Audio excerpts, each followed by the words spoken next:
Nansia aboye mamunyina adwo ediba MBN kasamfoni so ye kan me se enyime no nsia kasea ye nsa kan na sima be se aduosi enda enum die ye de eba abesom mo se enyime no nsia Kasiebo na mamika we se ewo Kasiebo yi mu no obeti o my Ghana mu se sanso na amanane ensem wom dwadie kasea enso wom na afei anigye kasea no na osemufo no etimi aboaboa no se yemfa emra emesom mo na mam ewo Kasiebo yi mu no na nwumre no na poso no sei na ebeye are compelled to draw national attention to a grave injustice being perpetrated by Prof. Ahmed Abdullahi Chinapong, Director General of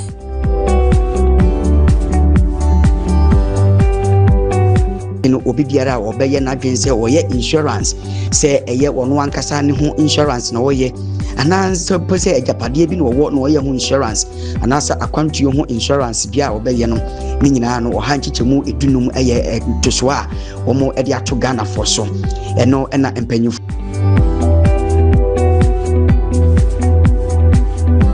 esi arehusie mu nyina timi si abra na ye electricity bi etimi atija na afi etigu nkwara yeso at school for ebese empim enum na chese 5000 abra no moti ho wo twere wo nso hwa etwato ewo Batalami Boganda High School afei we ne ensama hodo eka ho na osemufo na timi aboaboa no na afei ye de eba besom ne momam fa na ase kese emfama ayema Wanata Power Ministries International sanso na afei Glory Hill Academy na afei time heba omo adaroma no matimi aso yasene emananyum ye de kase eba besom simaduosi edi ye no miam bedi dwade nyina ho kyeame enanyum remedi edi Bekwainii Abrantie Oheneba Asiedu afei yenje brena yentie kase no enchiremu. The Tertiary Education Workers Union omo ewo Ghana mema yefi omo tewu Ghana ene dey omo de enhyeso ennabi ato ho se eye na maako enson ena omo catch Tertiary Education Commission yefi omo GTech ewo ma Ghana mu se nanu ya ena omo de ohye ensem bi atu gase sisi ade ansa na yebetimi agyewatum ewo university school so omo no ewo se yetimi ema wo so nkata mu na afi wusai na mpanyifo etimi agi wutum na eno ena mpanyifo se da bi da nya ade asemwe no ye ni tewufo no ye begye atum ne santi no ena da wo mu hia nsem twerefo a wo mu de ensem no nkyeremu eto yanim nkyeremu no sei ena na etie GTEC's unfair recognition of TUC as representative on the governing council in the traditional public universities, an affront to union democracy. Good afternoon, ladies and gentlemen of the press. We thank you for honoring our invitation to this important engagement. We, the leadership and members of the Tertiary Education Workers Union of Ghana, TUGH, in the traditional public universities, are compelled to draw national attention to a grave injustice being perpetrated by Prof. Ahmed Abdullahi Chinapong, Director General of the Ghana Tertiary Education Commission, GTEC, against our union and its members across public universities in Ghana. Despite being the majority among workers in the public traditional universities and technical universities, we have been unjustly sidelined by GTEC, which has chosen to recognize TUC as the representative union on the university's governing council.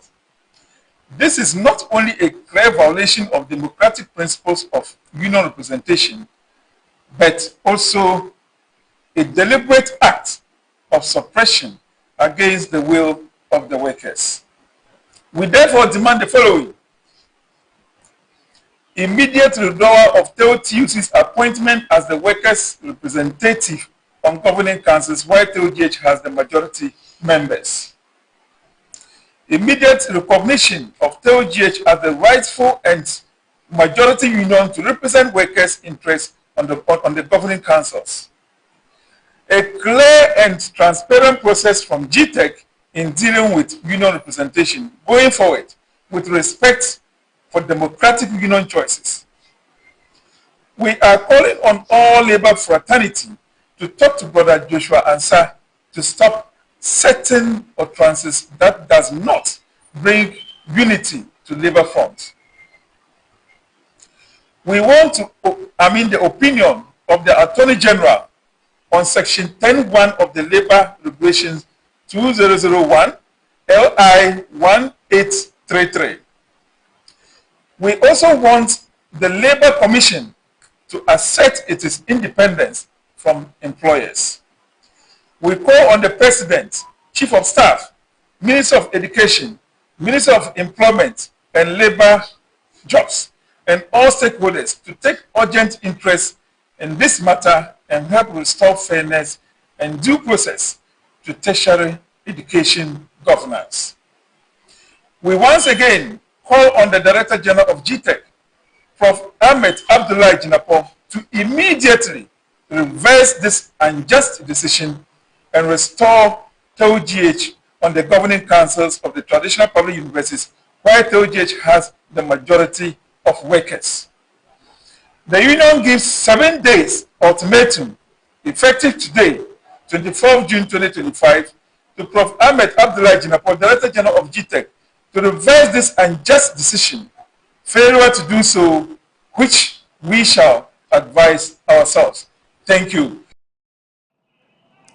Yem free sa nsem we mu tewufo nsem na fe yewwa nsem foforo mu a mede okopiem ewo emase bedwafia sisi a me ne okasa ide edom kuma wo mo ewo emase bedwafie ene dai wo mo de wo ma no ato nsem a ekoso ewo yesika korabia ma kese oh my Ghana ma yefom Bank of Ghana se sisi Bank of Ghana for etimi apam nipa mako wo ha a wo mo ye adwuma yefo a wo mo eye adwuma ewo Bank of Ghana no ena edom kuma na ede atudwa ena nwumrei na omo kyese se Bank of Ghana eyesa na yade a Ghana mra yade ebu oman no eye 1992 constitution no yade a mpanyufo etimi abu supa na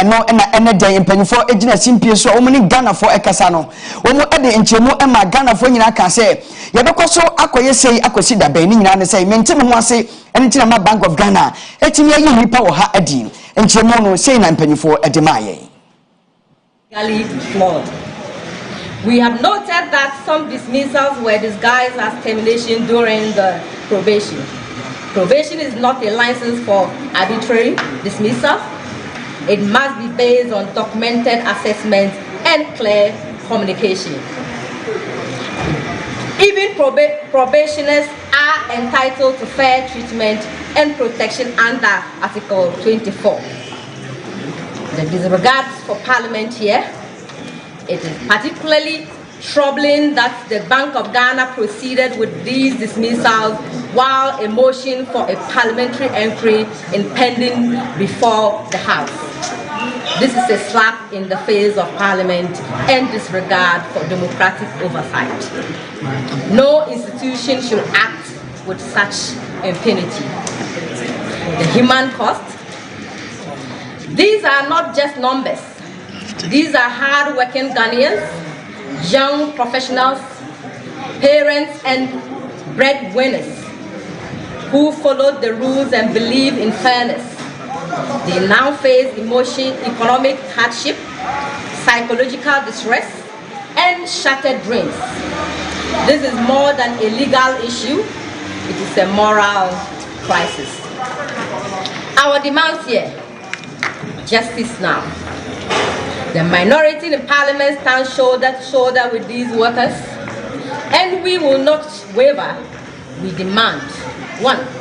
Immediate reinstatement. The Bank of Ghana must restore every single dismissed worker to their rightful positions without any further delay.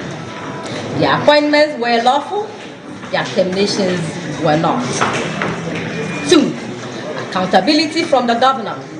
The governor of the Bank of Ghana must face Parliament and explain this heartless abuse of power. You are not above the law, and you will answer to the people. 3. Action from labor authorities. We call on the Chief Labor Officer, the National Labor Commission, and the Commission on Human Rights and Administrative Justice, SHRAJ, to intervene immediately to protect these workers, uphold their rights and stop this lawlessness. 4. Legal redress. To the dismissed workers, we say the law is your shield. Under Article 33 of the Constitution, we have the right to seek justice in the courts. We stand ready to support you. 5. Parliamentary resolve. The minority will push a motion for a full parliamentary inquiry with unrelenting vigor. We will expose this injustice, work tirelessly to reverse these terminations, and hold the government accountable.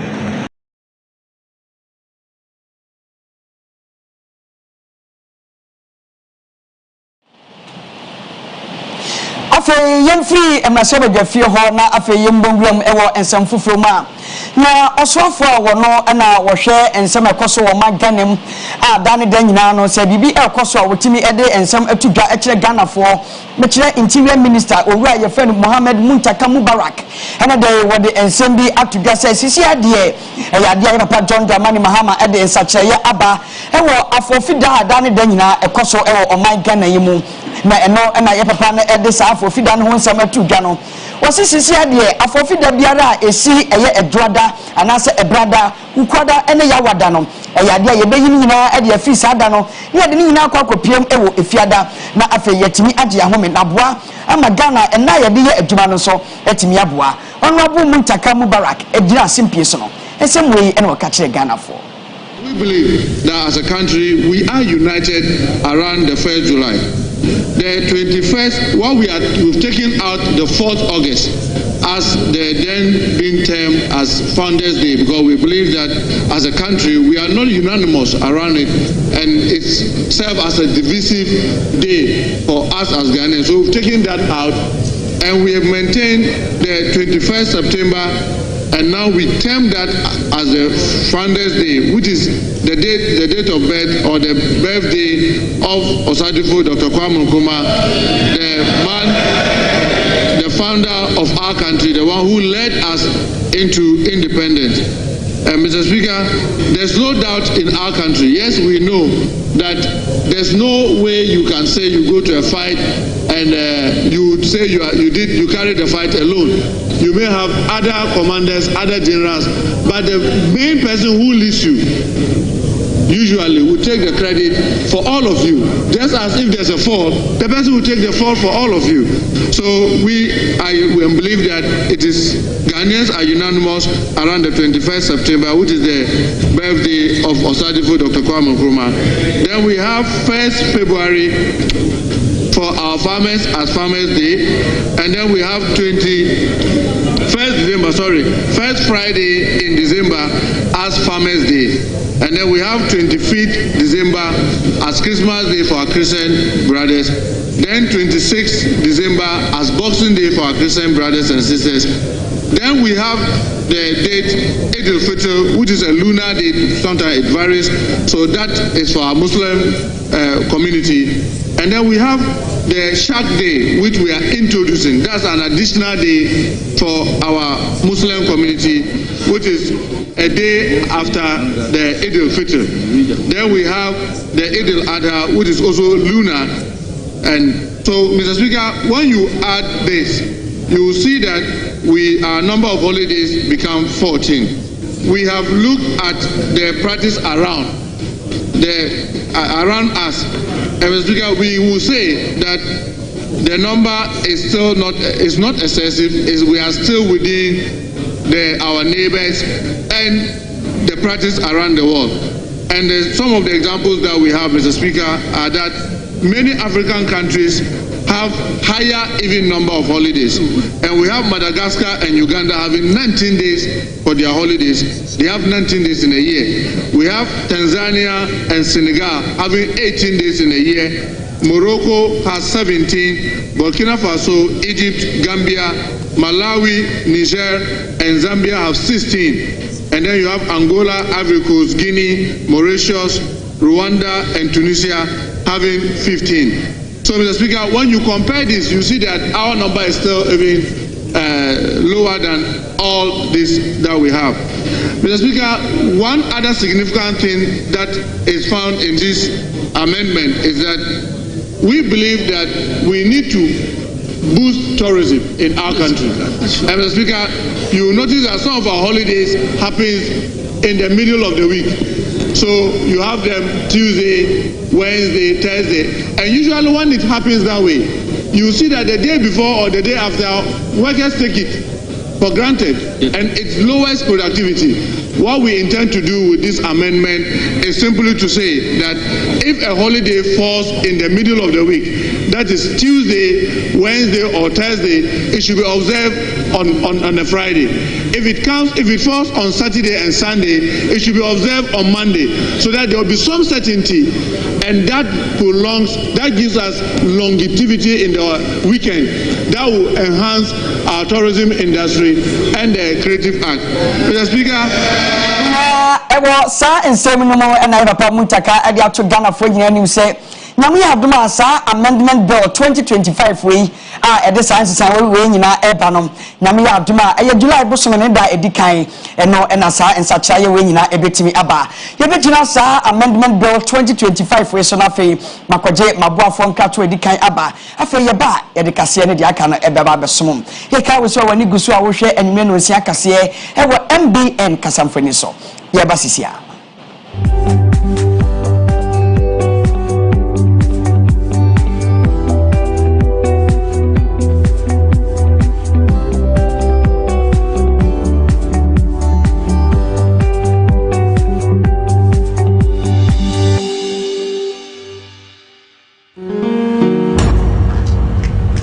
I'm going back. Can you my habasa? Look up at you. Hey, boy, move your hand. I go. Oh, Aja. Coffee. I somebody will catch him. You know my habasa. Oh, you're bravo. Some got to say, the Panama habasa, me fear. Oh, and then here I'm and in the hono, only a main came assassin we a binto. Jenintem na got Tespon Estate Limited. So was assassin, a Yawankasawodia, our register, Amaso Chimbi Niswa, and a simple, what she didn't see us, and we do lentil level, and as a roofing level poor. The Wianis of Beko Tespon Estate Limited, a copy keep form. No, I feel it, no one obey shay, no the fear do num etia, no my see wood dynamo, and no one no, Chicho Mochirakai, Omuakra, Achimota, Omubay, at that's water services in chain pay. From Wahoma True Free so 0549 642 177 Tespon Estate Limited. Mama Desia ya photo.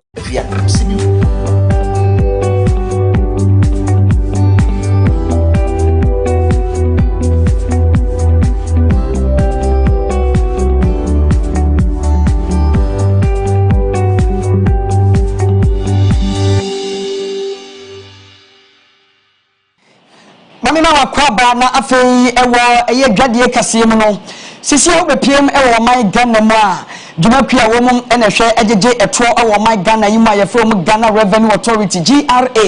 ene dey o mu ade ato Ghana fo nyina nim se enche bia eye July bosom ne da edikan no wo mu de eto kase foforo bi eba eye wo hanchechemu edu enum meche 15% na eno ena empanyifo ade ato Ghana fo nyina nim se sa eto we eye eto a ebe to eye apomu ba ahoden so bibi ti se ejapade ena afei ahoden apom asiba so ena afei ejapade bi awo ewo man Ghana mu so mu se eye July bosom ne da edikan no eno ena sa eto we eba na no empanyifo de ato Ghana fo nyina nim se eto we beboa ama Ghana etimi afa ntima pafra na afei yetimi agya ye naso asem no nkyeremu no sei na empanyifo eto ye nim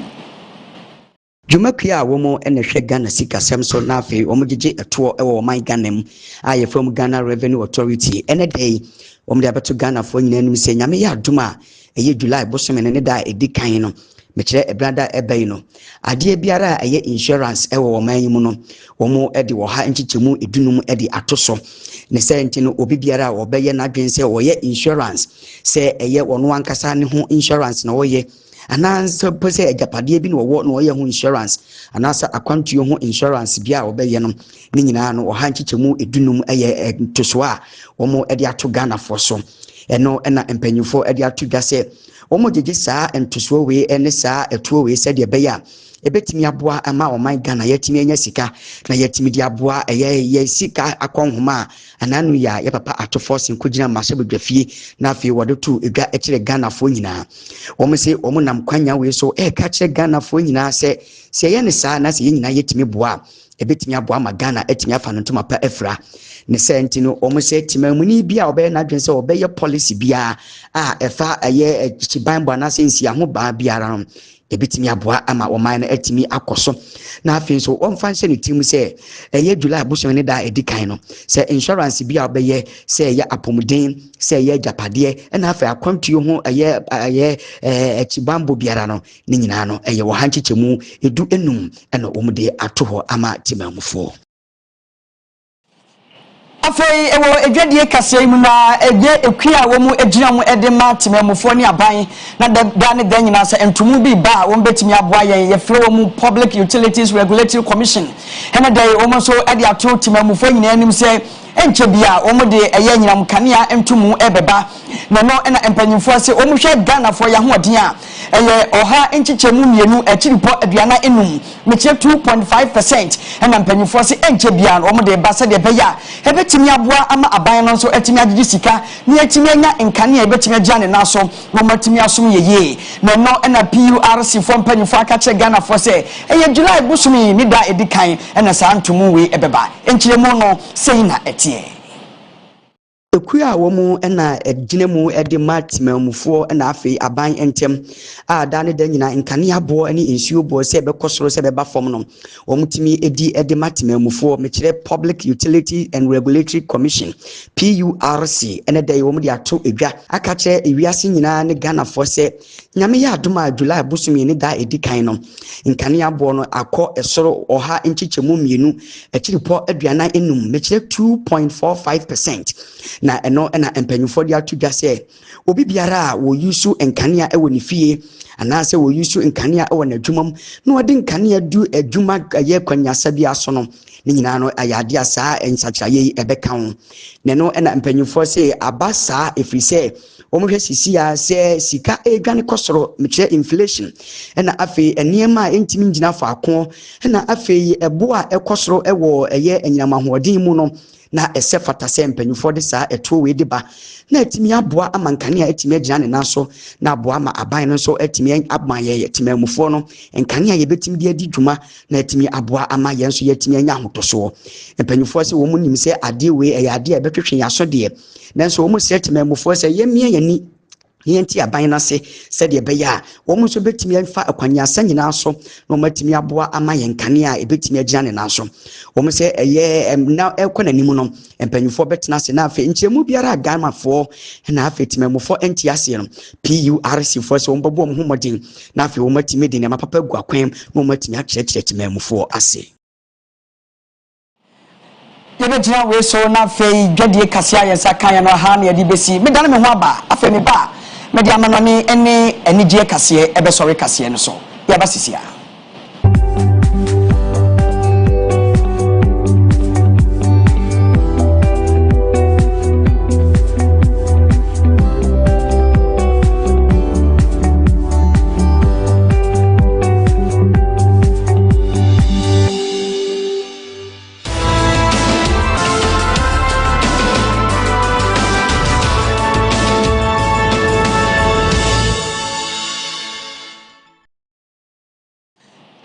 mami na wakwaba na ewo amanone nsemu no medi ukopiem ewo Central African Republic wo mukro kase a ye friend eye Bangui mpacho ene de yanti asempa enipa a wo ye sukufo makomako aduonu enkron sisi amene kase eye ade a wo mato ananam ewo nsie do ama emu makomako ahanu aduonu meche 250 wo mso eye ade a wo maprapa ye asem ni mu nkyiremu no eye sei na etie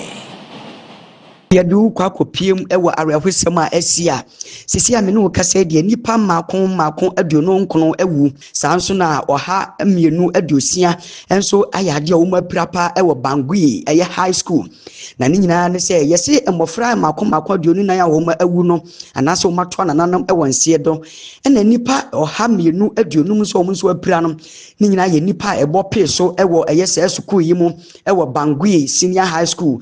capital of Central African Republic ɛhɔ ɛna saa ɛyɛ ntuhyɛsɛ we etimi esiye ne esi awerɛhosɛm nyina etimi si abra na ɛyɛ electricity bi etimi etija na afei etigu nkwara yi so school for ɛbɛ sɛ empem enum na kyɛ sɛ 5000 abra no moti hɔ a wɔn twere wɔn nso hwɛ a etwatoɔ ɛwɔ Batalami Boganda High School ɛno ɛne deɛ nkyerɛmu no ɛkyerɛ yesi ebra eba sei no mmofra ne bebre etimi ato anananom ewo nsiedo na no na mpanyufo de abeto dwa ewo Bangui ye senior high school ho se wo mo hwɛ saa rehosem kesi oyi a esia eyade a wo mo enhuru bida ene ntene ntentem so saa na abra arehosem ne siye no wo mo etimi bo wo mo humodi na wo mo prepra ne de wo mo do mo kɔ ayaresabea na dodo na nso ede wo mo akwakwahye eye mokyere a sesi ade wo mo atimi ato anananom ewo nsiedo eno na opanyina wo no ene wo hwɛ apomodin so nsɛm ewo Bangui no wade atu edwa ewo Central African Republic say eya rehosem na asi ewo sukuu no mu de nanso enya de wo begya ne saa na ne nyina no eya atorenchem na ato wo mu eye transformer bi a ɛho kan ye ewo sukuu no mu eno na kɔfa saa rehosem we ede baaye mpanyufo so mu guso wo ye hwehwemu na afei nso entotia bi a wo sɛ na ɛfa na wo mutimi ye ɛma asomdwe timi ba no wo mbebo wo ho modin atimi aye. We arehosama yensa aka ewo Central African Republic na yebeka se omo emfa omo ekra ensie ye nemo medane me ho aba na fe mede ani gie kase no aba abesore ewo Kasiebo yi so ye twa ye ho aba ye ba ani gie kase ebesore kase no so.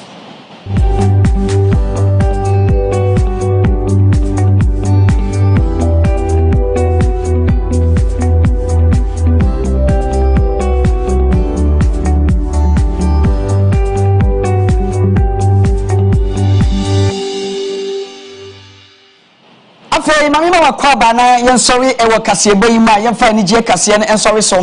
na eno na ubepie e my Ghana ma da ne dan nyina plastic materials say yen num nsuo ewo bottle mu ni ato atwene no empanyufo bi ehu se ade a ye ha adwene pa ewo my Ghana yi mu ne say ntino ema bi a wo mu ye ahema atimi ato mu ho asi wo se wo betimi aboa amasa ade we no eto atimi atwa na no na sa ema ya wo mu ye ahema Miss Ghana, Miss India and afi wo maka wo me de wo ho aboma wo se saade we e wo so wo fato wo so na wo timi etu ase e wo adesua mu asam ne nkire mu no sei na etie emaya miensa bi aka wo ho abom na wo ani so ade hunu nyina ne se my Ghana obepie ma plastic pollution eye no musuo ewo robem na ye totwene ade a ha wo my Ghana pa ema efi na afi oman ni mu so enya akono na saa maya miensa Miss Ghana, Miss India na Miss Earth saa maya miensa na etimi aka wo ho aboma wo de saa dwumadie we ade asi wo mani so wo se we campaign na wo mafa asi wo mani so a omo enam dede na afi wo de fa adesua mu na afi wo de fa abode nyansape so etimi aboa se de be ya ye betimi adane ntontoro wani ama yetimi de ya de foforo abra ye importem no entimi fa efi emba na eno na Miss Ghana 2025 maami aye fe ni Juta Pokuya Ado na afi Miss Earth wono so odi nkunim 2024 Winifred Esisam na afi Miss Earth India wono so 2024 yawe ono so eka ho bi na wo nyina eka bo ma wo atire wo nsa ato nsa yam eka kire Ghana fo nyina se wo entena ho ema enfofo medane wo kwaye ne sainti no wo befa adesua so no mafa da wo boso de saa dwumade we asi wo mani so se de be ya yempotem ne efia ekoso enam ntontoro wa ye totwene na ema yempotem esei no wo betimi afa so asi ni nyina kwan na no wo se wo bo mu humodin biara ne senti Ghana fo nso masene se de be ya saa ni so ade hu we ebetimi aboa na dwumadi na etimi aye kama ewo my Ghana mu Mika we say ha na ebrebe ma ye kwan ema anyime no sia kase ya sa kan ye no ha na ye de nyina besi mom ansa na ye be sori kase no so no na mami enka we say e wanyime kase be mu no ene anyime na poso no sei na etie are compelled to draw national attention to a grave injustice being perpetrated by Prof. Ahmed Abdullahi Jinapong, Director General of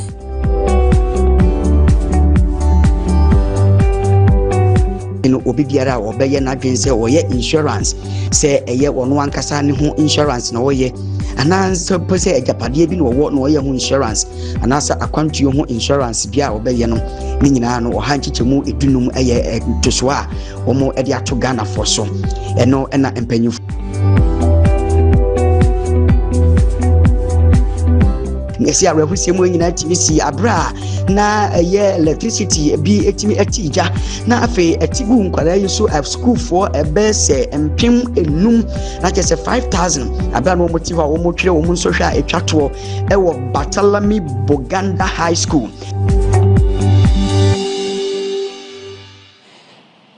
na ebrebe ma Bekwainii ma anyime no nsia kasia yensa kan ye no ye de ni nyina besimi fa na se kese enfama SA Stanjay na daroma an otimi so ya sensan so na time heba o so daroma an yetimi ebua ma yetimi de dwumadie ye de ebro miam de dwumadie nyina ho kyea me enanwumre medi e de Bekwainii Abrantie Oheneba Asiedu enko sante Bekwainii na menchia wo me ma me kambu anti nyame se ya rade nhyira onye okese ye ma mo ene hwa adeshi